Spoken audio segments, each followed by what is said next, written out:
जैसा कि हमने लास्ट एपिसोड में देखा था, टीचर संग्युल को बचा लेती हैं और शिनवू भी ईसीपी को अपनी पावर्स का यूज़ करने से रोक देता है। इस सब के बीच टीचर की हालत थोड़ी बिगड़ जाती है। यहाँ रेस्ट रूम में ईसीपी और शिनवू उनसे मिलने आते हैं, पर वो इस हालत में भी संग्युल का नाम ले रही थी। शिनवू ये सुनकर रूम से निकल जाता है। बाहर संग्युल खड़ा होता है। वो कहता है, तुम यही सब चाहते थे ना? वो कहता है, मैं बस इतना चाहता हूँ कि तुम दोनों मेरी लाइफ से दफ़ा हो जाओ। मुझे पता है तुम ईज़ीबी के बारे में कुछ जानते हो।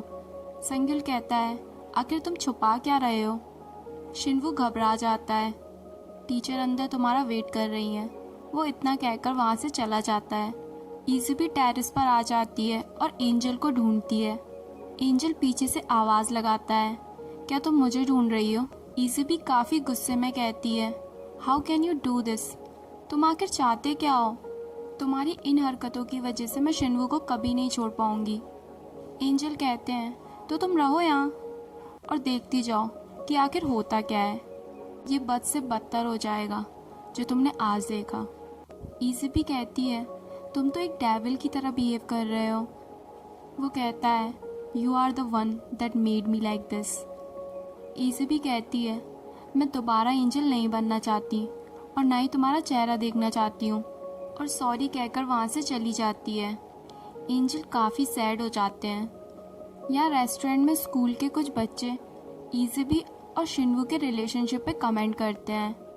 एक लड़का कहता है, ये तो न्यूली वेड्स कपल का होम लगता है। वो बैड बॉय कहता है, जब हाई स्कूल के बच्चे अभी से लिविंग रिलेशनशिप में रह सकते हैं तो अडल्ट क्या करेंगे? पर शिनवू इस बार बिल्कुल भी गुस्सा नहीं करता।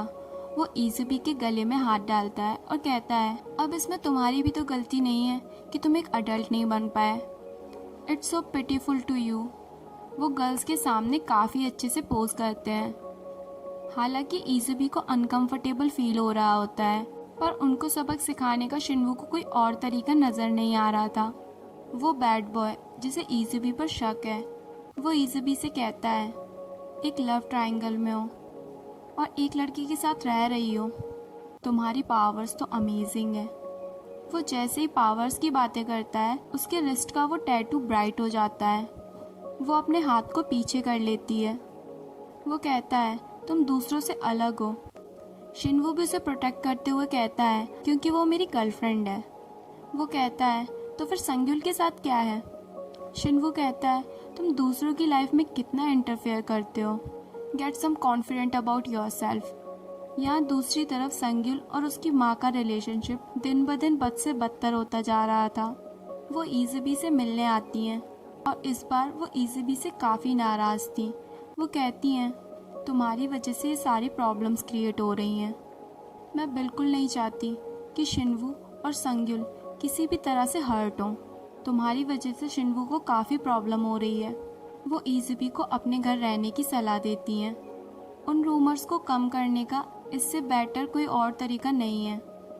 यहाँ संग्युल के घर की सिचुएशन भी काफ़ी ख़राब हो जाती है। उसकी मॉम को जब ये पता चलता है कि संग्युल ने उसका लॉकेट फेंक दिया है, वो उस पर काफ़ी गुस्सा होती हैं। और इसी बीच संग्युल के फादर वहाँ आ जाते हैं और संग्युल को एक चांटा मारते हैं। यहाँ शिनवू और ईज़ीबी भी काफ़ी कंफर्टेबली साथ रह रहे थे। दोनों ड्रामा देखते हैं और ड्रामा में जैसे ही किसिंग सीन आता है, दोनों ऑकवर्ड हो जाते हैं। शिनवू कहता है, मुझे तो काफ़ी नींद आ रही है, मैं सोने जाता हूँ। दोनों के पेट में बटरफ्लाइज उड़ने लगती हैं। नेक्स्ट मॉर्निंग संग्युल की पूरी फैमिली एक साथ बैठी होती है। संग्युल के फादर उसे माफ़ी मांगने को कहते हैं, पर वो ईज़ीबी को घर लाने की बात कहता है। जब तक तुम अपनी मॉम से माफ़ी नहीं मांगोगे, मैं तुम पर कोई फेवर नहीं करूँगा। संग्युल अपनी मॉम से माफ़ी मांग लेता है और उसके फादर भी मान जाते हैं। स्कूल में सभी ईज़ीबी और शिनवू को स्टेयर करते हैं। दोनों अपने कान में ईयरफोन लगाते हैं और म्यूज़िक सुनते हैं। स्कूल के प्लेग्राउंड में ईज़ीबी संग्युल की हेल्प करने की कोशिश करती है, पर वो उसे धक्का दे देता है और उससे दूर रहने को कहता है। ईज़ीबी एक बार फिर संग्युल के पास जाती है और उससे बात करती है।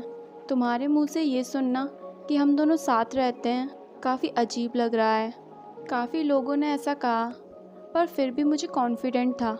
पर जब तुमने ये कहा, I feel sad.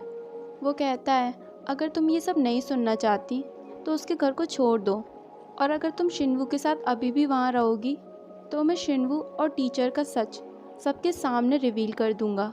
Now my weapon is you. तो अगर तुम शिनवू को बचाना चाहती हो तो इसके बारे में ज़रूर सोचना। टीचर शिनवू के साथ काउंसलिंग करती हैं उसके और ईज़बी के साथ रहने के बारे में। वो कहती हैं पूरा स्कूल ही नहीं, तुम्हारे नेबर्स भी कंप्लेन कर रहे हैं, ये तुम दोनों के लिए डेंजरस है। शिनवू गुस्से में कहता है we only have each other. बेचारा शिनवू, उसके पास कोई और चारा भी तो नहीं था। ईज़बी रेस्टोरेंट के बाहर एक लॉक लगाती है और उसकी चाबी शिनवू को देती है। वो कहती है इसमें तुम्हारी और मेरी फीलिंग्स हैं जो मैंने लॉक कर दी हैं। वो शिनवू को समझाती है कि उसे जाना पड़ेगा और यही उन दोनों के लिए अच्छा है। दोनों के लिए काफ़ी मुश्किल था, बट वो भी क्या कर सकते थे। शिनवू ईज़बी को टीचर के घर छोड़ने जाता है। शिनवू अपने घर जाता है और वहाँ अपने दोनों टैडीज़ को देखता है। वो उन्हें ईज़बी को लौटाने जाता है और यहाँ ईज़बी उससे मिलने रेस्टोरेंट आ जाती है। शिनवू उसे वहीं टीचर के डोर के बाहर छोड़कर चला जाता है। संग्युल उन्हें फेंकने ही वाला होता है कि ईज़बी उन्हें देख लेती है। इतने में टीचर भी वहाँ आ जाती हैं। दोनों को झगड़ता हुआ देख वो कहती हैं आखिर बात क्या है। वो ईज़बी से पूछती हैं क्या तुम रेस्टोरेंट गई थी, और वो हाँ कह देती है। टीचर उसका फ़ोन ले लेती हैं और कहती हैं आज के बाद तुम बिना पूछे कहीं नहीं जाओगी। शिनवू और ईज़बी दोनों ही एक दूसरे को काफ़ी मिस कर रहे थे। संग्युल के मन में क्यूरियोसिटी थी ईज़बी के बारे में जानने के लिए। वो ईज़बी के बारे में सब कुछ जानना चाहता था। ईज़बी सुबह उठकर सबके लिए नाश्ता बनाती है। उसकी हेल्थ कुछ ठीक नहीं होती, पर वो फिर भी शिनवू की वजह से स्कूल जाना चाहती थी। संग्युल उसे घर पर ही लॉक करके वहाँ से चला जाता है। यहाँ शिनवू ईज़बी का वेट कर रहा होता है। वो बैड बॉय स्कूल में एक लड़की को पसंद करता है जिसे नाइट में उसे बचाने के चक्कर में उसने काफ़ी मार खाई थी। वो फाइनली उसकी सच्चाई जानने के बाद उसे इग्नोर करने लगता है। संग्युल अपनी मॉम से ईज़बी के बारे में पूछता है, पर वो पहले ही घर से निकल चुकी थी। शिनवू काफ़ी गुस्सा हो जाता है और ईज़बी से मिलने की बात कहता है। वो उसे रोकते हुए कहती हैं संग्युल के फादर घर आएंगे, तुम्हारा जाना ठीक नहीं होगा। मैंने उन्हें अभी तक तुम्हारे बारे में नहीं बताया है। शिनवू कहता है जब तक आप मर नहीं जाती ये सीक्रेट ही रहने देना। शिनवू भागते हुए संग्युल के पास पहुंचता है और ईज़बी का फ़ोन उसे देते हुए कहता है ये ईज़बी का फ़ोन उसे दे देना। संग्युल कहता है क्यों ना तुम भी हमारे घर में आकर रहने लगो, वैसे भी मुझे तुम्हारी मॉम के साथ रहने में कोई इंटरेस्ट नहीं है। वो दोनों इस बात से बिल्कुल अनजान होते हैं कि उनके पीछे संग्युल के फादर खड़े होते हैं। वो ये बात सुनकर काफ़ी शॉक्ड हो जाते हैं। यहाँ वो बैड बॉय टीचर का पीछा करते हुए पता लगा लेता है कि वो संग्युल के घर में रहती हैं। वो शिनवू के पास जाता है और उससे उन दोनों के बारे में पूछता है। वो उसे खरी खोटी सुनाकर वहाँ से भगा देता है। यहाँ शिनवू को एंजल काफ़ी परेशान करते हैं। संग्युल के फादर काफ़ी गुस्से में घर आते हैं। वो कहते हैं तो वो बैड मदर तुम ही हो। वो उन्हें काफ़ी समझाने की कोशिश करती हैं। I really don't know who are you. क्या तुम इतनी बुरी माँ हो कि एक बच्चे को छोड़कर, और क्या क्या छुपा के रखा है तुमने मुझसे। और इसी के साथ हमारा ये एपिसोड यहीं पर ख़त्म हो जाता है।